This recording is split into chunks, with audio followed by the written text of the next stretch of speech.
ओम नमः श्री यतिराजाय विवेकानंद सूरये सच्चित् सुख स्वरूपाय स्वामिने तापहारिणे स्वामी जय तापहारिणे। प्रिय विद्यार्थी बंधू भगिनींनो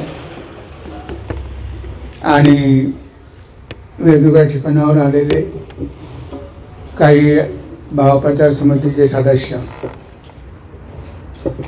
आतापर्यंत आपण 3 व्याख्यानं ऐकली आणि या 3 व्याख्यानामध्ये तुम्हाला सांगण्यात आलं की स्वामीजींची तुमच्यावर खूप आशा होती, तुमच्याकडून खूप अपेक्षा होत्या, कारण तुम्ही तरुण आहात आणि तरुण वयामध्ये सगळं काही करणं शक्य असतं। एकदा वय झाल्यानंतर जरी आपली करण्याची इच्छा असली तरी आपल्यामध्ये तेवढं सामर्थ्य नसतं। तर आता तुमच्यामध्ये शक्ती आहेच, फक्त त्या शक्तीला दिशा द्यायची आहे। आज दिशा चुकल्यामुळे बरीच शक्ती आपली उगीचच खर्च होत आहे, वाया जात आहे। त्या खर्चीला जर आपण योग्य डायरेक्शन दिलं तर आपण चांगली कामं पण करू शकतो आणि आपल्या मातृभूमीची सेवा पण करू शकतो। आणि अशा प्रकारचं शिक्षणच स्वामीजींना हवं होतं। स्वामीजी म्हणायचे की आपल्याला man making nation building education पाहिजे, म्हणजे आपल्याला असं शिक्षण पाहिजे की ज्यामुळे राष्ट्र निर्माण होईल आणि ते पण युवकांच्या माध्यमातून राष्ट्र निर्माण होईल। आज तुम्हाला बरीच माध्यमं उपलब्ध आहेत, सोशल मीडियाच्या माध्यमातून तुम्ही बरंच काही शिकू शकता आणि साधनं तर भरपूर उपलब्ध आहेत, पण कधीकधी त्याचा दुरुपयोग केला जातो। म्हणजे आपल्याला स्वातंत्र्य आहे, एवढं स्वातंत्र्य पूर्वी नव्हतं। आता कोणीही कुणाला कंट्रोल करू शकत नाही, मग इथे स्वतः कंट्रोल करणं ही एक खूप मोठी जबाबदारी तुमच्यावर आहे। तुमच्यामध्ये शक्ती जागृत करायची आहे, ती आपोआप काही होणार नाही, त्यासाठी काही प्रयत्नसुद्धा करावे लागतात। आणि तेच स्वामीजींना अपेक्षित होतं की युवकांनी तपस्याच केली पाहिजे, कारण या वयामध्येच तुम्ही तपस्या करू शकता। कितीही मोठं संकट आलं तरी तुम्ही सामना करू शकता आणि तुमचा जो आदर्श आहे किंवा तुमचं जे ध्येय आहे ते तुम्ही प्राप्त करून घेऊ शकता। हे स्वामीजींना आपल्याला सांगितलेलं आहे। ते म्हणायचे की all power is within you, you can do anything and everything, believe in that and do not believe that you are weak. तर स्वामीजी म्हणायचे की सगळी काही शक्ती तुमच्यामध्ये आहे, तुम्ही सगळं काही करू शकता, यावर विश्वास ठेवा आणि स्वतःला कधीही दुर्बल समजू नका। आणि हा संदेश आपल्याला भगवद्गीतेमध्ये भगवंतांनी पण दिला। जेव्हा अर्जुन म्हणाला युद्ध करण्यासाठी खाली बसला रणांगणावर, तेव्हा भगवान कृष्णांनी हाच संदेश दिला, अरे अर्जुना, तुला हे शोभत नाही, तू आर्यपुत्र आहेस, उभा हो, तस्मात् उत्तिष्ठ कौन्तेय योद्धाय कृतनिश्चय। ही दुर्बलता तुझ्यामध्ये कुठून आली आहे? क्लैब्यमास्म गम पार्थ नैतत्वयुपपद्धते क्षुद्रम हृदय दौर्बल्यम त्यक्तोत्तिष्ठ परंतप। तर अर्जुना, ही दुर्बलता हृदयाची सोडून दे, उभा हो आणि युद्ध कर। तर आपल्या सगळ्यांना युद्धच करायचं आहे। हा संसार म्हणजे युद्धभूमीच आहे आणि आपण युद्ध करण्यासाठी जन्माला आलेलो आहोत। प्रत्येक गोष्टीसमोर आपल्याला सरेंडर करायचे नाही। जरी जीवनामध्ये संकट आली, जरी काही प्रॉब्लेम निर्माण झाले, तरी आपल्याला त्यावर विजय मिळवायचा आहे। प्रकृतीवर विजय मिळवायचा आहे, आपल्या मनावर विजय मिळवायचा आहे आणि ते करणं शक्य आहे। जर स्वामी विवेकानंद 39 वर्षामध्ये एवढं महान कार्य करू शकले, जर त्यांनी ही रामकृष्ण मठाने मिशन संस्था स्थापन केली आणि एवढं कार्य केलं आणि ते सुद्धा अगदी कमी वयात, मग आपण का करू शकत नाही? कारण त्यांच्यामध्ये ती तळमळ होती, त्यांच्या मनामध्ये आत्मविश्वास होता, त्यांच्या मनाची एकाग्रता होती आणि त्यासाठी प्रयत्न करायला ते तयार होते। ह्या सगळ्या गोष्टी असल्यामुळे त्यांना ते शक्य होऊ शकलं. आणि त्यांना हे पण माहिती होतं की माझ्यामध्ये जी शक्ती आहे ती सगळ्यांमध्ये आहे. म्हणजे विवेकानंदांमध्ये जी शक्ती होती, जिला आपण आत्मशक्ती म्हणतो, ती सगळ्यात उच्च प्रकारची शक्ती आहे. त्या शक्तीला जर आपण प्रगट केलं तर कोणतीच गोष्ट आपल्याला या जगामध्ये अशक्य नाही. आता ती प्रगट करायची कशी ते पण स्वामीजींनी आपल्याला सांगितलेलं आहे. शाळा कॉलेजमध्ये तुम्हाला ह्या सगळ्या गोष्टी शिकायला मिळत नाही, कारण सिलेबसमध्येच त्या गोष्टी ठेवलेल्या नाही आहे. पण तुम्हाला जरी शाळा कॉलेजमध्ये ते शिक्षण मिळालं नाही तरी तुम्हाला ते शिक्षण बाहेर उपलब्ध आहे. चारित्र्य निर्माण करणारं शिक्षण, जे स्वामीजी म्हणायचे की आपल्याला चारित्र्य घडवणारं शिक्षण हवं आहे. मनाची शक्ती वाढवणारं, हृदयाचा विकास करणारं आणि स्वतःच्या पायावर उभं राहण्याचं सामर्थ्य यावं असं शिक्षण आपल्याला आवश्यक आहे. आपण पुस्तकं वाचतो आणि फक्त पुस्तकाचे किडे होतो. म्हणजे आपल्याला माहिती भरपूर मिळते, पण इन्फॉर्मेशन म्हणजे काही शिक्षण नव्हे. खूप माहिती गोळा करणं, इकडून तिकडून सगळी माहिती डोक्यामध्ये कोंबणं म्हणजे काही शिक्षण नव्हे. तर माहिती भरपूर आहे, पण त्या माहितीचा उपयोग कसा करून घ्यायचा. तुम्ही जरी 3-4 विचार घेतले आणि जर ठरवलं की हे विचार आपल्याला जीवनामध्ये आचरणामध्ये आणायचे आहे, तुम्ही महान होऊ शकता. स्वामीजी एका ठिकाणी म्हणतात, जर एखाद्या व्यक्तीच्या ठिकाणी 3 जरी गोष्टी असेल तरी तो सगळ्या जगाचा सामना करू शकतो. सत्य, पवित्रता आणि निस्वार्थता, या 3 गोष्टी ज्या व्यक्तीच्या ठिकाणी असेल ती एकच व्यक्ती जगाचा सामना करू शकते.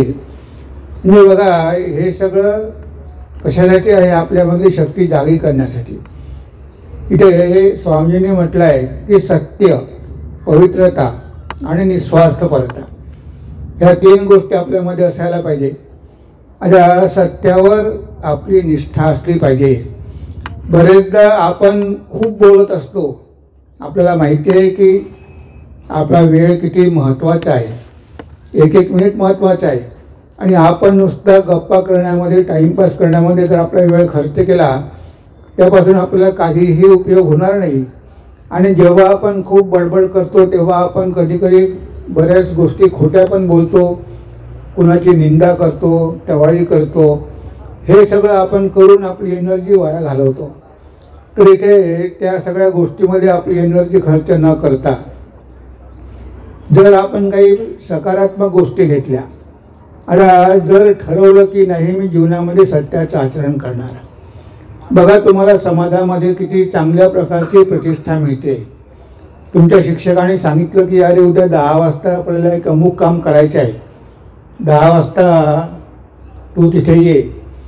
आणि जर आपण 10 वाजण्याऐवजी आपण जर तिथे 12 वाजता पोचलो तर तो शिक्षक काय म्हणेल की अरे हा मुलगा नुसता म्हणतो हो हो पण काहीच करत नाही. म्हणजे तुम्ही शब्द न पाळल्यामुळे तुमच्यावरचा विश्वास आता कमी झाला. तुम्ही शब्द पाळला तर लोकांना वाटते की ह्या मनुष्यावर विश्वास ठेवता येतो, याला सांगितलेलं काम तो नक्कीच चांगल्या प्रकारे करणार, आता आपल्याला काहीही चिंता करायची गरज नाही. पण जर आपण दिलेलं काम योग्य वेळी चांगल्या प्रकारे केलं नाही तर हळूहळू लोकांचा आपल्यावरचा विश्वास कमी होतो आणि मग आपल्याला ते म्हणतात की याचा काही भरोसा नाही आहे. म्हणून जरी आपण जीवनामध्ये एकच हा जो गुण आहे तो घेतला की मी जीवनामध्ये सत्याचं आचरण करेल. भगवान श्री रामकृष्ण म्हणायचे कलियुगामध्ये सत्यवचन करणं किंवा सत्यवचनाचं पालन करणं हीच तपस्या आहे. तेव्हा स्वामीजी पण म्हणतात, truth does not pay homage to any society modern or ancient. Society has to pay homage to truth or perish. तर समाज कोणत्याही सत्य कोणत्याही समाजापुढे मान तुकवायला तयार नाही, तर समाजाला सत्यापुढे मान तुकवावी लागते, नाहीतर तो समाज नष्ट होतो.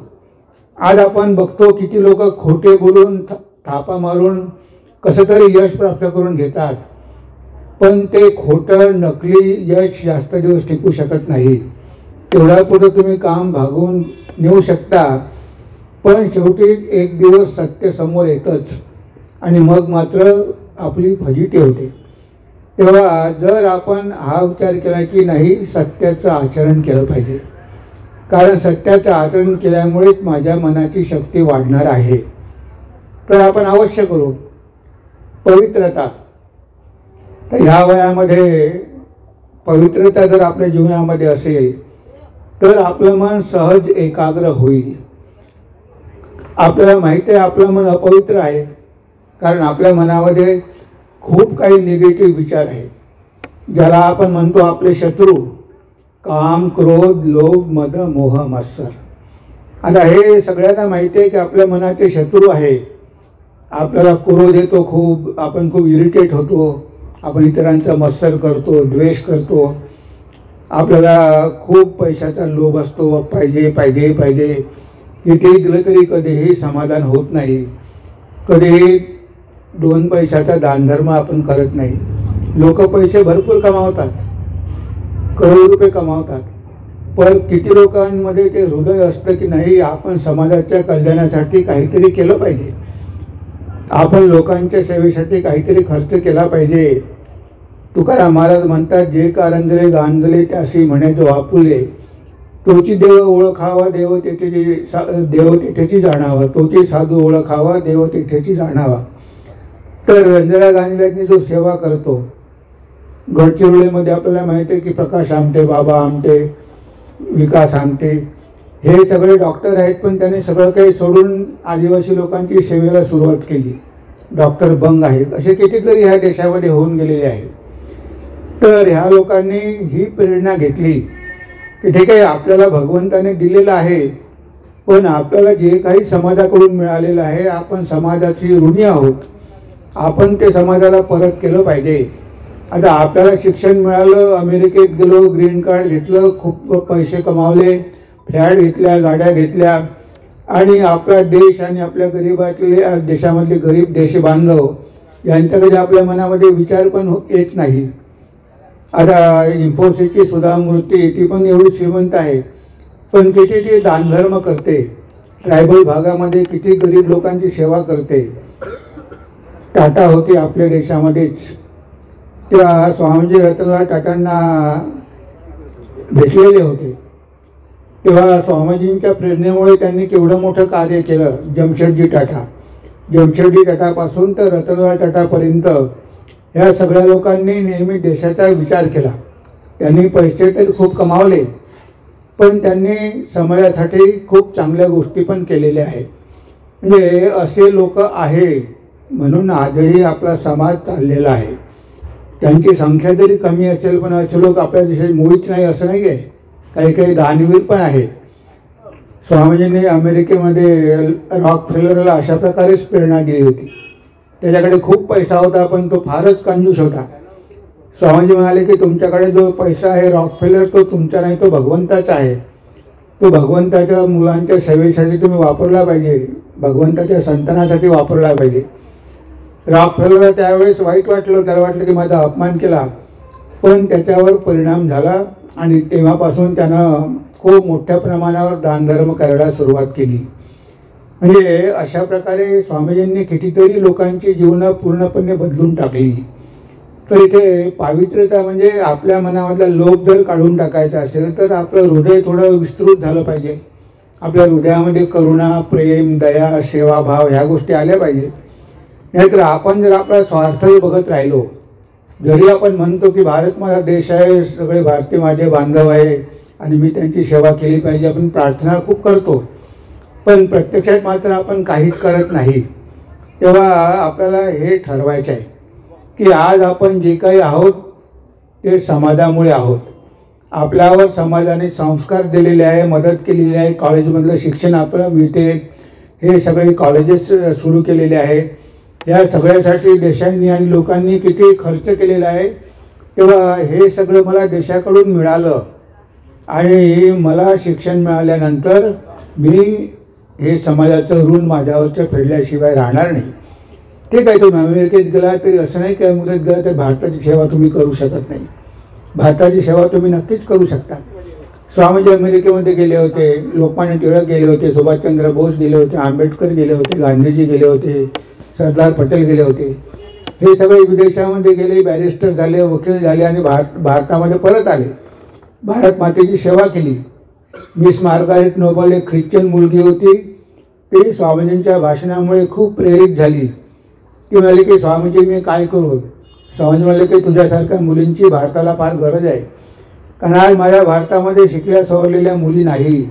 त्यांना शिक्षण मुळीच नाही, घराच्या बाहेरच त्यांना निघू देत नाही. आणि तू एवढी शिकलेली आहे, कॉलेजची प्रिन्सिपल आहे, तेव्हा तू हे कार्य करू शकते. आणि ते मिस मार्गारेट नोबल लंडन सोडून भारतामध्ये येते. एक विदेशी ख्रिश्चन महिला स्वामी विवेकानंदांची शिष्या बनते. स्वामीजी तिला नाव देतात भगिनी निवेदिता. आणि त्या भगिनी निवेदिताने किती मोठं कार्य केलेलं आहे. आणि आजही आपल्या या देशामध्ये एक निवेदिता आहेच, विवेकानंद केंद्राची उपाध्यक्ष आहे ती. तर ती जी निवेदिता आहे, निवेदिता ताई, निवेदिता भिडे, त्या वर्ध्याच्याच आहे, वर्ध्याला शिकलेल्या आहे. पण त्याने ठरवलं की आपण विवाह न करता आपलं जीवन समाज कार्याला समर्पित करायचं. त्या कन्याकुमारीला गेल्या, विवेकानंद केंद्रामध्ये जॉईन झाल्या आणि नॉर्थ ईस्टमध्ये खूप कार्य केलं. आज त्या केंद्राच्या उपाध्यक्ष आहेत. म्हणजे आजही असे लोक आहेत की जे विचार करतात. तर ही आहे पवित्रता. आपल्या मनामधले जे काही विकार आहे ते आपल्याला दूर करायचे आहे. जर आपण सगळे एकाच भगवंताची लेकरं असू तर मग आपण सगळे बहीण भावासारखेच आहोत. हा जर विचार आपण केला तर आपल्या मनामधली कामवासना निघून जाईल, ब्रह्मचर्याचे पालन करता येईल आणि आपली बरीचशी एनर्जी त्यामुळे आपल्याला संरक्षित करता येईल. कारण बरेचदा आपलं मन या अशा फालतू गोष्टीमध्ये भटकतच असते आणि मग अभ्यासामध्ये मन लागत नाही. तर तरुणांसमोर ही समस्या असते. तेव्हा इथे इंद्रियावर सुद्धा निग्रह पाहिजे. जर इंद्रियावर कंट्रोल नसेल तर कितीतरी एनर्जी आपण वाया घालवतो. आता आपल्याला माहीत आहे की जर आपल्याला खूप झोप लागली तर आपण अभ्यास करू शकणार नाही. मग कुठेतरी आपण खाण्यावर नियंत्रण केलं पाहिजे. आता वजन जरी 100 किलो आहे, 80 किलो आहे, 90 किलो आहे, पण मात्र इकडे कुठेही संयम नाही.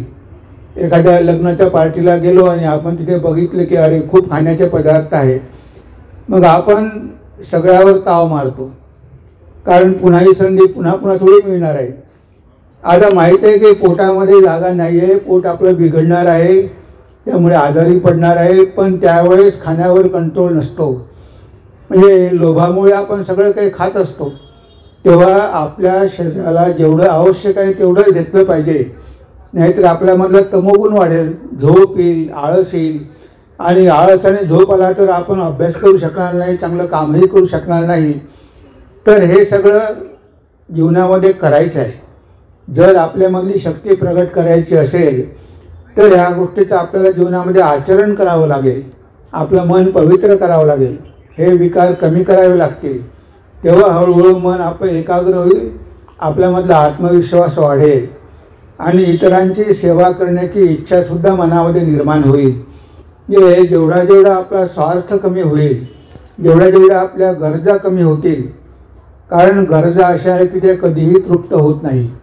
मला एकतरी दाखवा, कितीही श्रीमंत मनुष्य असेल तो असा म्हणत नाही की आता मी समाधानी आहे, आता मला कसली गरज नाही, असं कोणीही म्हणत नाही. कितीही असलं तरी अजून पाहिजे, अजून पाहिजे, अजून पाहिजे, त्याला काही एंडच नाही. एक इच्छा पूर्ण झाली तर 10 इच्छा समोर येऊन राहतात. एक फ्लॅट घेतला तर अजून दुसरा मोठा फ्लॅट पाहिजे, गाडी घेतली मोठी गाडी पाहिजे, म्हणजे बँक बॅलन्स पाहिजे, नेहमी पाहिजे पाहिजे पाहिजे. आणि मी आणि माझं याच्या पलीकडे कधीही आपण बघण्याचा प्रयत्न करत नाही. तर या शिक्षणाने आपल्याला यंत्रासारखं केलेलं आहे.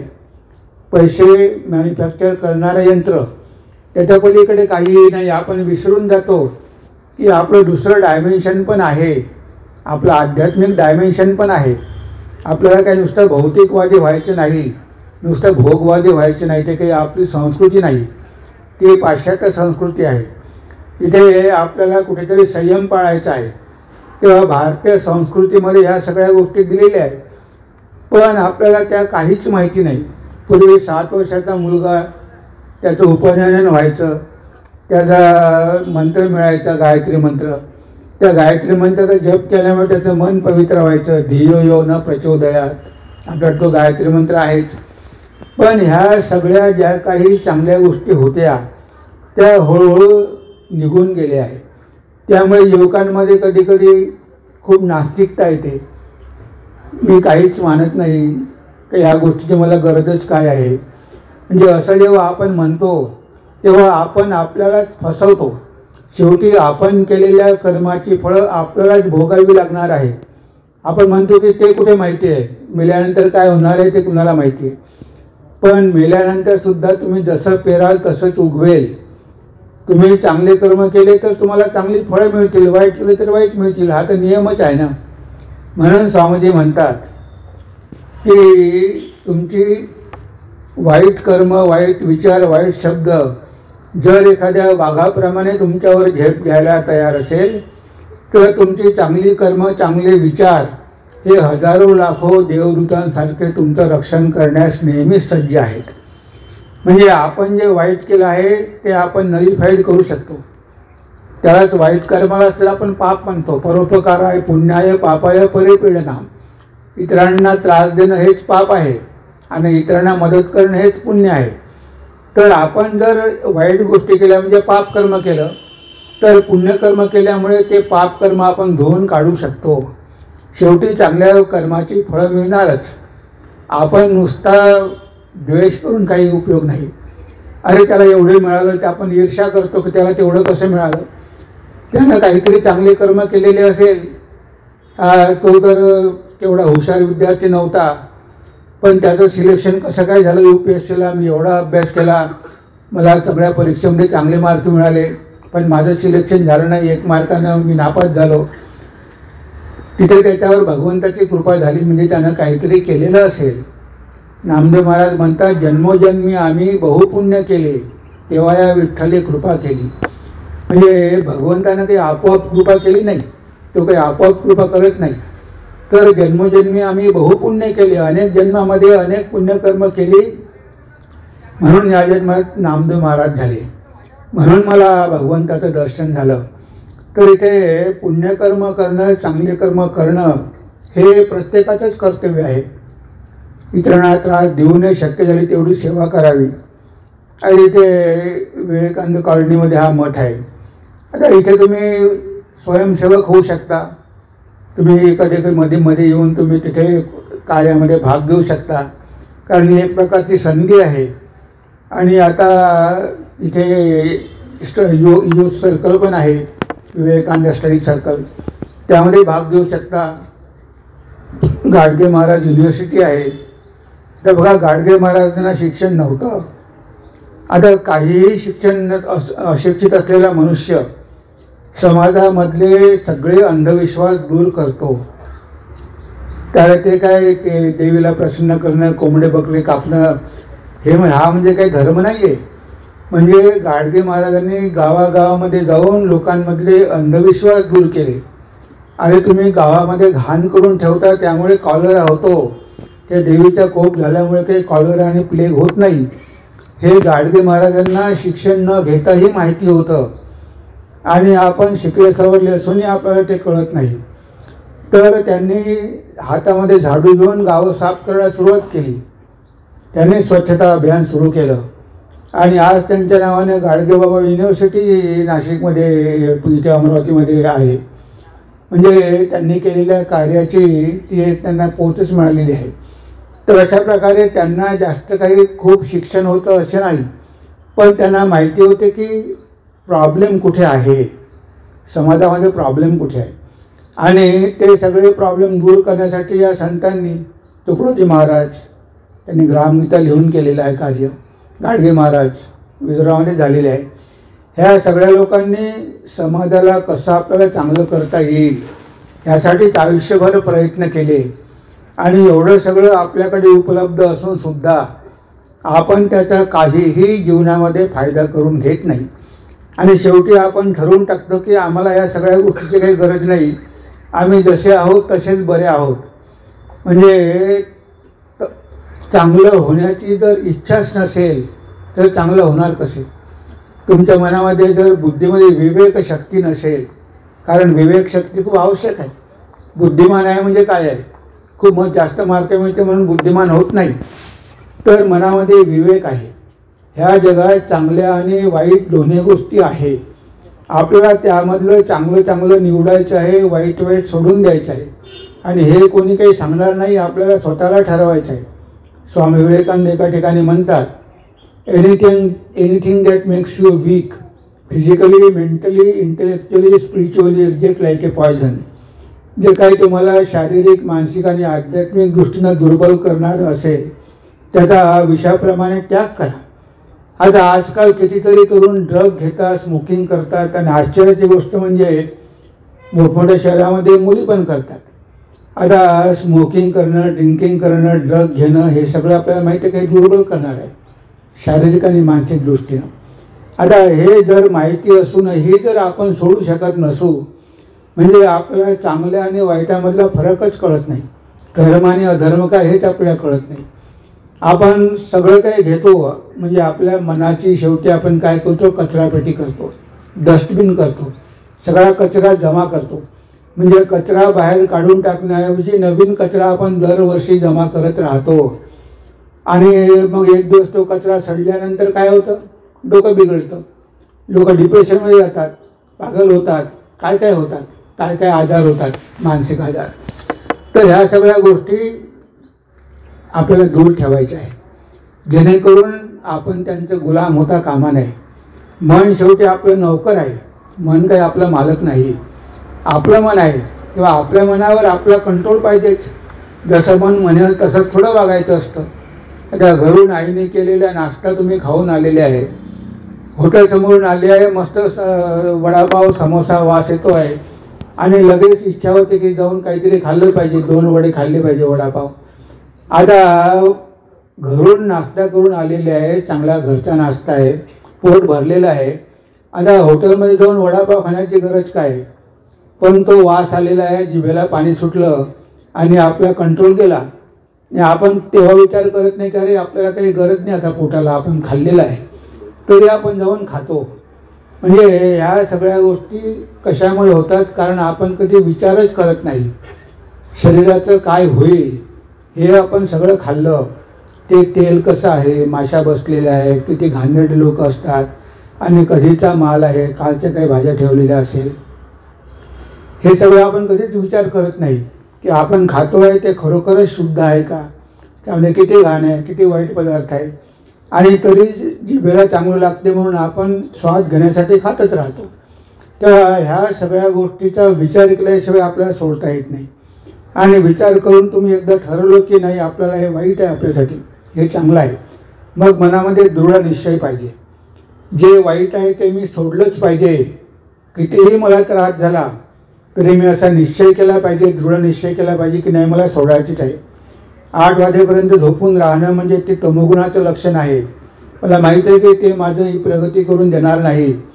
तर मी ठरवलंच पाहिजे की उद्यापासून मी 6 वाजताच उठणार, झोपून सकाळी अभ्यास करणार, व्यायाम करणार, वॉकिंग करणार. हे जर आपण ठरवलं आणि तसा निश्चय केला, बरेचदा आपण निश्चय करतो, 1 जानेवारीला करतो, नवीन प्रतिज्ञा करतो, या वर्षामध्ये आपण हे करतो आपण 2-4 दिवस, नंतर हळूहळू सगळं विसरून जातो. म्हणजे प्रतिज्ञा करतो पण त्या प्रतिज्ञेप्रमाणे आपण आचरण करू शकत नाही, कारण मनाची दुर्बलता आहे, मनामध्ये दृढ निश्चयच नाही आहे. तेव्हा ह्या सगळ्या गोष्टी युवकांमध्ये असणं किती गरजेचं आहे. जर खरोखरच युवकांना हे राष्ट्र घडवायचं असेल तर त्यांना स्वामीजीकडे यावंच लागेल. ह्या सगळ्या गोष्टी स्वामीजींनी युवकांना दिलेल्या आहेत. फक्त आज काय आहे, लोकांपर्यंत ह्या गोष्टी पोचत नाही, कारण शाळा कॉलेजमध्ये कोणी शिकवत नाही. सेक्युलरिझमच्या नावाखाली सगळ्या गोष्टी चांगल्या काढून टाकण्यात आलेल्या आहेत. त्यामुळे चांगल्या गोष्टी कधीच विद्यार्थ्यांना माहिती होत नाही. त्या किती लोकांना विवेकानंदांचं नाव तरी माहिती असेल, डाऊटच आहे. म्हणजे युवकांपर्यंत हा संदेश घेऊन जाणं खूप महत्त्वाचं आहे. पुण्याला आहे विश्वनाथ कराड, त्यांची MIT आहे.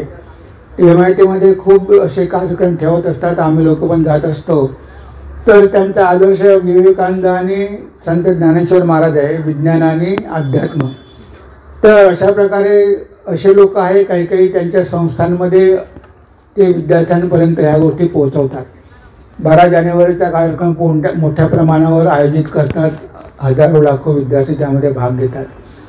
तर इथे सगळ्या शिक्षण संस्थांनी हे जर स्वामीजींचे विचार घेतले आणि युवकांपर्यंत जर पोचवले तर बघा युवक वर्ग जागृत होईल. आणि ही जागृतीच आज आपल्याला आवश्यक आहे, युवा जागृती. जर युवा जागृत झाला तर देशाची लवकरात लवकर प्रगती होईल. आज देशामध्ये एवढा भ्रष्टाचार, एवढी हिंसा, एवढं करप्शन, एवढे वादविवाद, एवढे भांडणं तंटे, एवढा जातीयवाद कशामुळे आहे? कारण शिक्षणाचा अभाव. जर युवकांना हे कळलं, अरे ब्रिटिशांनी आपल्यावर राज्य केले डिव्हाइड अँड रूल, म्हणजे हिंदू काय जातीच्या नावावर विभाजन करा, याच्या नावावर विभाजन करा, आपसामध्ये भांडणं लावून द्या आणि त्याचा मलिदा आपण खा, म्हणजे असं हे असते राजकारण. पण जर युवकांना कळले की ह्या राजकारणामुळे आपल्याला तर काही फायदा होत नाही, फायदा होतो फक्त पार्टीला किंवा गव्हर्नमेंटला, मग आपण विचार करूनच लोकांना निवडलं पाहिजे जे खरोखर आपल्यासाठी काहीतरी करू शकतील. नाहीतर लोकांमध्ये भांडणं लावून द्यायची आणि मतं घ्यायची, खूप मोठे मोठे प्रलोभनं दाखवायचे. ती एक प्रकारची लाचच आहे. आता ही प्रलोभनं म्हणजे काय? लाचारी आहे. काय आम्ही काही लाचारच राहणार का? नेहमी भिकच मागणार राहणार का? आता सरकारने लोकांना भिकारी करून टाकलेलं आहे. तुम्हाला अन्न मिळेल, तुम्हाला काही करायची गरज नाही, फ्री सगळं अन्नधान्य मिळेल. आता जर सगळंच काही फ्री मिळायला लागलं तर मग काम करायची गरजच कुठे आहे? आता शेतीसाठी मजूर मिळत नाही, कारण त्यांना आता सगळं फ्री मिळते, अन्नधान्य फ्री मिळते, कर्ज माफ होते, मग आता कशाला काम करायचं? आता बरेचदा शेतीसाठी मजूर मिळत नाही म्हणून लोक गावं सोडून शहराकडे जातात, नोकऱ्या करतात, कारण सगळं काही मिळतं ना. ही आपली जी लाचारी आहे ती आपण सोडली पाहिजे. काही 2-4 हजार रुपयासाठी काही आपण आपल्याला विकू शकत नाही. आपल्या मताला लोकशाहीमध्ये किती महत्त्वाचं स्थान आहे. जेवढं प्राईम मिनिस्टरच्या मताला स्थान आहे तेवढं आपल्या मताला पण स्थान आहे. आपणच परिवर्तन घडवून आणू शकतो. पण ह्या शिक्षणाच्या अभावी आतापर्यंत गुंडांनीच आपल्यावर राज्य केलं, त्यांनीच आपले खिसे भरले. कारण आम्हाला कळतच नव्हतं, नाही कसाही असो शेवटी आपलाच माणूस आहे ना, आणि कसाही असो म्हणून थोडं चालतं. कसाही असला तरी काही चोरा गुंडांनाच आपण पुढे आणायचं का? पण आपण विवेक विचार केला नाही. आणि जसे काही ते झुंड असते ना मेंढरांची, एकाच्या मागे एक जाऊन सगळे गड्ड्यात पडतात, तशा प्रकारे आपली अवस्था झाली. आपल्यामधून चांगले लीडर निर्माण व्हायला पाहिजे. तुमच्यामधून काही राजकारणामध्ये गेले पाहिजे, कारण राजकारणामध्ये पण चारित्र्यवान माणसांची गरज आहे ना. नाही तर राजकारण चालणार कसं? सगळे भ्रष्टाचारी गेले, गुंडे गेले तर मग देशाचं काय होईल? तेव्हा राजकारणामध्ये पण युवकांनी पुढाकार घेतला पाहिजे आणि चांगल्या प्रकारचं लीडर झालं पाहिजे. आता तरुण पिढीमध्ये बरेचसे चांगले लीडर होत आहे, नवीन पिढी तयार होत आहे. तेव्हा एक राजकारणामध्ये पण आदर्श पाहिजे. तर ह्या सगळ्या गोष्टी जर आपल्यामध्ये असेल, आपण निस्वार्थपणे जर देशाची सेवा करण्यासाठी इच्छुक असू, तर आपल्या हाती सत्ता असली तर त्या सत्तेचा दुरुपयोग होईल. पण जर नुसता स्वार्थ असेल तर सत्तेचा दुरुपयोग होईल आणि देशाची प्रगती होण्यापेक्षा देशाचा विनाशच होईल. किती आपण बघतो की स्कॅम झाले, स्कॅन्डल झाले, ते मोठमोठे लफडे झाले, किती करोडो रुपयाचं देशाचं नुकसान झालं. आता हे सगळं कोणी केलं? आपणच आपल्या गरीब बांधवांना लुबाडून हे सगळं केलं. आता हे केलं फक्त स्वतःच्या स्वार्थासाठी, देशासाठी काहीही करत नाही. तेव्हा आपल्याला देशासाठी सत्ता पाहिजे, स्वतःसाठी नव्हे. स्वतःची खुर्ची कशासाठी आहे? जनतेच्या सेवेसाठी आहे. मी सरकारी नोकर आहे, मी गव्हर्नमेंटचा नोकर आहे, तर मला लोकांची सेवा करण्यासाठी ह्या खुर्चीवर बसवलेलं आहे. आता मी लोकांची सेवा केली पाहिजे, कारण मी लोकांचा नोकर आहे. सरकार म्हणजे काही लोकच आहे, लोकतंत्र आहे. मी लोकांचा नोकर आहे आणि नोकर लोक मालकाप्रमाणे वागतात. आता जर कलेक्टर आहे किंवा जे मोठमोठे आहे, आता यांनी जर स्वतः म्हटलं की मीच मालक आहे, आता त्यांना तिथे बसवलेलं आहे की त्या जिल्ह्याची सेवा करण्यासाठी. आता हा जर भाव असेल, जर स्वामीजींचे विचार घेऊन तो तिथे कार्य करत असेल, तर तो नोकरासारखाच कार्य करेल. तो आपली रुबाबी दाखवणार नाही, कारण त्याला माहिती आहे मालक जनता आहे. आपण इथे त्यांच्या सेवेसाठी आपल्याला बसवल्या गेलेलं आहे. ते कार्य आपण पहिले केलं पाहिजे. एवढा मोठा पगार मिळतो, पुन्हा कशाला लाच पाहिजे, पुन्हा कशाला भ्रष्टाचार करायचा. पण एवढा पगार मिळून सुद्धा पैसे घेतल्याशिवाय काम होत नाही, ते फाईल पडून राहते आणि मग घरी करोडो रुपयाचे मोठमोठे भंडार मिळतात. आता हे सगळे पैसे कुठून आलेले असतात. तर ह्या सगळ्या गोष्टी ज्या काही घडत आहे ते युवकांनी ह्या सगळ्या गोष्टींकडे दुर्लक्ष केल्यामुळे होत आहे. युवकांना योग्य शिक्षण न दिल्यामुळे होत आहे. विवेकानंद युवकांपर्यंत न पोचल्यामुळे ह्या सगळ्या गोष्टी होत आहे. आता ह्या गोष्टी आपल्याला दूर ठेवायच्या आहे आणि खरोखरच जर प्रामाणिकपणे सेवा करायची असेल तर रामकृष्ण मठाचे दरवाजे तुमच्यासाठी ओपन आहे. तिथे आम्ही पण सेवाच करतो ना. तर तुम्हाला खरोखरच निस्वार्थ सेवा करायची असेल तर तुम्ही रामकृष्ण मठामध्ये संन्यासी होऊनही सेवा करू शकता.